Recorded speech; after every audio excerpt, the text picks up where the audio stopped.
السلام علیکم جی، میں ہوں محمد ذکریہ. آپ دیکھ رہے ہیں سنو ایف ایم گلگت بلتستان. ایک اور پروگرام میں آپ تمام کو خوش آمدید کہتے ہیں. آج کے پروگرام میں ہمارے ساتھ ہم نے جس گیسٹ کو مدعو کیا ہے یقیناً قابل تعریف ہے. ایک ایتھلیٹ ہے اور ایک اسپورٹس پرسن ہے. سلمان خان صاحب نے ہمیں جوائن کیا ہے اور اسپیشل اولمپک پاکستان کا ایک ادارہ ہے. اس ادارے میں جو ہے یہ ایز اے کوچ اور ایک پلیئر بھی رہ چکے ہیں. تو سب سے پہلے سلمان خان صاحب آپ کو جو ہے ہم ویلکم کہتے ہیں پروگرام میں.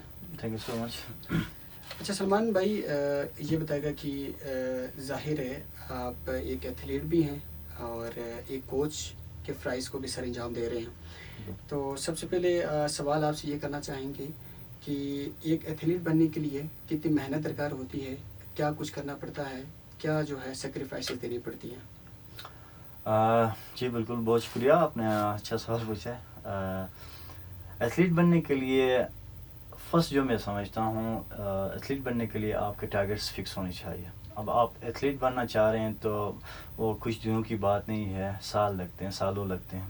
تو اس میں سالوں میں جو سال آپ کے مطلب یوٹیلائز ہوتے ہیں اس میں بہت سارا محنت درکار ہوتا ہے. اور جب تک آپ مائنڈ سیٹ نہیں بنائیں گے تب تک اس منزل تک آپ پہنچ نہیں سکتے. اور اس میں ظاہر بہت محنت لگتا ہے اور ڈپینڈ کرتا ہے کہ جو آپ گیم سلیکٹ کرتے ہیں وہ کس طرح کا گیم ہے. جی تو اچھا سلمان بھائی، سب سے پہلے یہ بھی آپ ضرور مینشن کریں. ہمیں تو صرف ایتھلیٹ کا پتہ ہوتا ہے، ایتھلیٹ کے اندر کون کون سی گیمز ہوتی ہیں یہ بھی بتائے گا ذرا. ایتھلیٹکس اٹ سیلف مطلب ایک نام ہے جو کہ آپ کہہ سکتے ہیں کہ ایتھلیٹ کو ریپرزینٹ کر لیتا ہے کہ athlete he is a sports person. اور ایتھلیٹکس کے اندر بہت سارے گیمز ہوتے ہیں. آپ مطلب ایک ایتھلیٹ باکسر بھی ہے، ایک ایتھلیٹ مکس مارشل آرٹ بھی ہے. جی اس میں ایسا ہوتا ہے کہ ایتھلیٹ آپ کہہ سکتے ہیں کہ اسپورٹس پرسن کو آپ کال کرتے ہیں کہ یار ہی از ایتھلیٹ پرسن یا ہی از اسپورٹس پرسن. یہ دونوں آپ سیم اس میں مینی میں آپ لے سکتے ہیں. لیکن گیمس تو بہت سارے ہیں. آپ ڈپینڈ کرتا ہے آپ کون سا گیم کرتے ہیں. اولمپک لیول پہ، پروفیشنل لیول پہ ان کے اپنے الگ فیڈریشنس ہوتے ہیں، ان کے اپنے اسوسیشنس ہوتے ہیں. لائک کچھ آپ کہہ سکتے ہیں اولمپک لیول کے گیمز ہیں، لائک باکسنگ آپ کہہ سکتے ہیں. اولمپک لیول پہ آپ مکس مارشل آرٹس انکلوڈ نہیں ہے. آپ اولمپک لیول پہ آپ اس میں کچھ ڈفرینسیشنس ہے. لائک بیڈمنٹن آپ کہہ سکتے ہیں اولمپک لیول پہ ہے. آپ کہہ سکتے ہیں track and field 100 metre, 400 metre, 800 metre, ٹھیک ہے، لانگ جمپ، ٹھیک ہے، شارٹ پٹ، جاولنگ تھرو. اس طرح کے گیمز ہوتے ہیں جو کہ اولمپک لیول پہ. اس مطلب آپ کہہ سکتے ہیں کہ ابھی آپ نمبر میں آپ کو نہیں بتا سکتا ہوں لیکن بہت سارے گیمز ہوتے ہیں. اور مطلب ایتھلیٹ کے نام سے ہی جانا جاتا ہے. ایتھلیٹ کے نام سے person who is playing, person who is in sports is called athlete. آپ سمپلی آپ یہ ڈیفینیشن آپ اس کا. ٹھیک ہے. اچھا سلمان خان صاحب، ایک ہمارے لسنرس نے بھی ایک سوال ہمیں کیا تھا کہ بھائی آپ ایک عثمان وزیر کو کس نظر سے دیکھتے ہیں؟ عثمان وزیر بینگ اے اسپورٹس پرسن، عثمان وزیر جو کام کر رہا ہے گلگت ریجن میں، پورے پاکستان میں، وہ قابل تعریف ہے. عثمان وزیر کا پرسنلی میں ایک اچھا دوست بھی ہوں، ہمارے اچھے تعلقات بھی ہیں ان سے. اور ہم نے کئی دفعہ ہم نے ساتھ میچز بھی دیکھے ہیں، کھیلے ہیں، پارٹیسپیشن کی ہیں نیشنل لیولز پہ. عثمان وزیر شاید انشاءاللہ in coming years ideal person ہوگا باکسنگ ورلڈ میں ان پاکستان. کیونکہ اس سے پہلے عثمان وزیر جیسے کام، مطلب عثمان جیسا کام کسی نے نہیں کیا. جس طرح وہ پروموٹ کر رہا ہے یوتھ کو، باکسنگ کو، یہ مطلب اس کو دوبارہ بحال کر رہا ہے پاکستان میں. میں صرف عثمان کا نام نہیں لوں گا بلکہ ایک اور ہمارے اچھے ہیرو ہیں محمد وسیم، جن کا تعلق کوئٹہ سے ہے. جی محمد وسیم جانتے ہیں بالکل. یہ دونوں بہت اچھا کام کر رہے ہیں. ساتھ میں اور بھی باکسرز ہیں، مطلب پھر ان کا ایک ایک کا نام لینا ذرا وہ ہوگا، لیندی ہوگا پروگرام. ہمارا ہزارہ کے کافی باکسرز ہیں. اچھا کوئٹہ کے اچھے باکسرز ہیں. گلگت میں یہ ہمارے عثمان صاحب ہیں، بہت اچھا کھیل رہے ہیں، بہت اچھا پرفارم کر رہے ہیں، جو کام کر رہے ہیں. عثمان وزیر تو گلگت بلتستان کو ریپریزنٹ جس انداز میں کرتے ہیں. ہاں جی. تو وہ ویسے یہ نہیں ہو سکتا کہ عثمان وزیر کی ٹیم کے اندر ہزارے کے لوگ ہیں، خیبر پختونخوا کے پلیئرس ہیں، تو کبھی یہ نہیں ہو سکتے کہ اپنے گلگت کے کوئی اچھی ایک تگڑی ٹیم بنائیں عثمان وزیر کو؟ مطلب آپ ہو گئے جیسے ماشاء اللہ سے ایک کوچ بھی ہیں، ایک بہترین ایتھلیٹ بھی ہیں، اگر آپ ان کی ٹیم کو جوائن کریں یا وہ آپ کی ٹیم کو جوائن کریں تو آپ لوگ ساتھ مل کے کوئی ایک اچھی ٹیم بنائیں. جی عثمان جو عثمان وزیر کا جو ٹیم ہے باکسنگ ٹیم ہے اس میں مختلف ریجنز کے ہیں، اور میں سمجھتا ہوں کہ اچھا ہے جو عثمان کر رہا ہے، اچھا ہے. ضروری نہیں ہے کہ گلگت کے ہی ہو، ڈفرینٹ ریجن کے ہو، ٹھیک ہے. کیونکہ باکسنگ تقریباً کھو چکا تھا پورے پاکستان میں، یہ بالکل فیڈ اپ، مطلب سارے تنگ آئے تھے. ٹیلنٹ کی کسی چیز کی کمی نہیں ہے پاکستان میں، گلگت میں، کراچی میں، ہر جگہ آپ کو اچھے ٹیلنٹ ملے گا.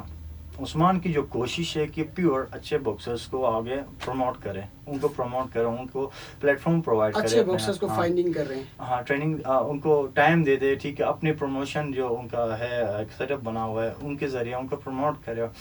اور ہونا چاہیے گلگت میں بھی عثمان کے. آئی تھنک ایک دو ایتھلیٹس جو میں پرسنلی ملا ہوں ان سے، ان کی ٹیم کا حصہ ہے اور اچھا کام کر رہے ہیں. لیکن عثمان وزیر کے اوپر ایک بڑا سوال آج تک سبھی لوگ کرتے ہیں کہ ابھی تک ہارا نہیں ہے، انڈیفیٹیبل ہے، اور سب کو جتنے بھی میچز اس نے کھیلی ہیں سب کو شکست دی ہے. تو ایسا کیوں ہے؟ اور دوسرا سوال یہ ہے کہ لوگ یہ بھی جاننا چاہتے ہیں کہ جب ان کے ساتھ کوئی بھی اپوننٹ جو ان کا پلیئر ہوتا ہے، اپوننٹ جو کھلاڑی ہوتا ہے، اس کے ساتھ جو میچ، اس کا جس طرح میچ وہ کھیلتے ہیں، تو ایسا لگتا ہے کہ یہ میچ جو ہے نا فکسنگ ہے، عثمان وزیر نے فکس کیا ہوا ہے میچ. تو ایسے کیسے آسانی سے جیت سکتا ہے؟ کیونکہ جس طرح کی فائٹنگ ان کے جو دوسرے پلیئرس ہیں وہ کھیلتے ہیں، اور اس میں کوئی رولز بھی ہوتے ہیں. آف کورس ہر اسپورٹس میں، ہر گیم میں رولز تو ہوتے ہی ہیں. عثمان وزیر کا آپ کہہ سکتے ہیں محنت ہے، اور ان کا لک بھی ہے آپ کہہ سکتے ہیں، کہ کیونکہ یہ کچھ مطلب محنت بھی ہے، لک بھی ہے. کیونکہ باکسنگ کو آپ جسٹ محنت کو اس میں آپ نہیں دیکھ سکتے ہیں، کیونکہ کئی ایسے فائٹس میں نے دیکھے ہیں جو لکیلی مطلب جیت جاتے ہیں. لک کی بنیاد پہ ان کو ہم کہتے ہیں انسیڈنٹ پنچز، ٹھیک ہے. انکانشیسلی، ٹھیک ہے، آپ سے کوئی پنچ تھرو ہوتا ہے، وہ جا کے بالکل مین ٹارگیٹ پہ لگتا ہے، تو اپوننٹ جتنا بھی اسٹرانگ ہو، ٹھیک ہے، لکلی وہ ڈراپ ہو جاتا ہے، یا وہ ڈسکوالیفائی یا ناک آؤٹ ہو جاتا ہے. تو کچھ بھی اس بیس پہ بھی جیت جاتے ہیں. صحیح. لیکن عثمان کا محنت ہے، نو ڈاؤٹ. جس طرح وہ کام کر رہا ہے، اور ظاہر ہے بہت سارے پلیئرس کی دعائیں بھی ہیں ان کے ساتھ، اور بہت اچھا کام کر رہے ہیں. اور پچھلے آپ نے ایک سوال پوچھا تھا کہ انٹرنس ان کی جو گیٹ اپ ہے، اور الحمدللہ مطلب گلگت بلتستان کا بالکل ہمیں انتہائی خوشی ہوتی ہے جب وہ رنگ میں انٹر ہوتا ہے اپنے پورے روایتی لباس میں. ہمارا شوقہ ہوتا ہے، ایک الگ آئیڈینٹی ہے پوری دنیا میں، یہ ایک الگ پہچان ہے. ہمارے جیسا ثقافت، ہمارے جیسا گیٹ اپ کسی کا بھی نہیں ہے دنیا میں. تو ایک الگ سے ایک مطلب انسپوکن آپ کہہ سکتے ہیں کہ وہ ہے، ایڈورٹائزمنٹ ہے. نیڈ ہی نہیں ہے کہ بھائی وہ اگر دیکھنا چاہے اس ثقافت کو یا اس کلچر کو، ٹھیک ہے، آپ جسٹ ٹاپی اور اس کی ایک ڈیفینیشن آپ لے لیں تو اس میں بہت سارے راز چھپے ہوتے ہیں، کہ ایک پکچر آپ کے سامنے آتا ہے کہ ہی بلانگس ٹو گلگت بلتستان. بالکل. اچھا سلمان بھائی، یہ بتائیے گا کہ اسپیشل اولمپک جو پاکستان آپ کا ادارہ ہے، کب یہ بنا تھا، اور آگے فردر آگے آپ لوگوں کی کیا پلاننگس ہیں؟ مزید اس کام کو سیپریٹ کرنے کی کتنی ضرورت ہے، اور اسپیشلی گلگت بلتستان کے اندر آپ لوگ مزید کیا کام کریں گے؟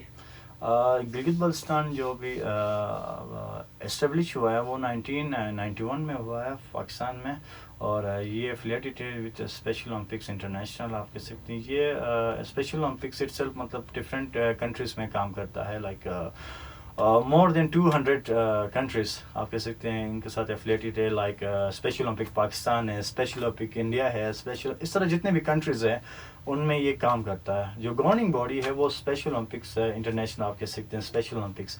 تو ان کے اس امبریلا کے انڈر، ٹھیک ہے، ڈفرینٹ کنٹریز کام کرتے ہیں. تو پاکستان میں یہ اسٹیبلش ہوا تھا 1991 میں، اور پاکستان کے ڈفرینٹ پروونسز میں، ریجنس میں کام کرتا ہے. لائک سندھ میں کام کرتا ہے، بلوچستان میں کام کرتا ہے، پنجاب میں کام کرتا ہے، فیڈرل میں، KPK میں، گلگت میں. اور الحمدللہ گلگت میں میں ڈیل کر رہا ہوں پچھلے کوئی 4 سالوں سے as a regional sports coordinator and national coach, اور کوچنگ بھی میں دے رہا ہوں پلیئرس کو. اور اس ٹائم میں جس گلگت ریجن میں دیکھ رہا ہوں, اور مور دین 430 athletes person with intellectual disability جو ذہنی معذوریات کے ساتھ ہیں, وہ میرے ساتھ ایفیلیٹڈ ہے. 430 اراؤنڈ ایتھلیٹس میرے ساتھ انرول ہے. اور فردر ہم اس پروگرام کو ایکسٹینڈ کرنا چاہتے ہیں like towards Hunza, towards Gilgit, towards Ghizer. اور یہ ایسا نہیں ہے کہ جسٹ 430 جسٹ گلگت ڈسٹرکٹ کے ہیں, ایسا نہیں ہے. 430 جو ہمارے پاس ایتھلیٹس ہیں وہ ڈفرینٹ ڈسٹرکٹس کے ہیں, لیکن جو ہم نے ڈیٹا کمپائل کیا, جو ہم نے ڈیٹا اٹھایا ہے, وہ اسپیشل ایجوکیشن کمپلیکس ہے اینڈ ادر سورسز ہے لائک مہناز فاطمہ ہو گیا, انڈیپینڈنٹ لیونگ سینٹر انجد ندیم صاحب کا اکیڈمی ہو گیا. اس طرح کافی اس طرح پرائیویٹ ادارے ہیں یہاں پہ جو کام کر رہے ہیں ڈفرینٹیبل پرسنس پہ. تو ان سے میں نے ڈیٹا وغیرہ اٹھایا ہے, اور ڈے ٹائم میں ان کی سیشنس وغیرہ لیتا ہوں, ٹریننگ وغیرہ کرواتا ہوں, اور فردر اس طرح ایک پروسیس ہے پرولونگ, اینڈ دین پھر آگے. صحیح ہو گیا. آج کے ہمارے پروگرام میں سلمان خان صاحب تھے, اور بہت ہی اچھی گفتگو آپ نے کی, اور اسپورٹس کے حوالے سے بھی, اور جتنے بھی گلگت بلتستان کے اندر جو اسپورٹس مین ہیں, جو اسپورٹس کو پسند کرتے ہیں اور اسپورٹس کو سراہتے ہیں, اسی طرح کے جو آئیڈیل ہمارے ساتھ ہیں, آپ لوگ خود جو ہے خود اعتمادی کے ساتھ کام کر سکتے ہیں. جس بھی فیلڈ میں آپ لوگ کام کریں, اللہ تعالیٰ آپ تمام کو کامیاب رکھیں. اسی کے ساتھ ساتھ مجھے دیجیے گا اجازت, اللہ نے کے بعد.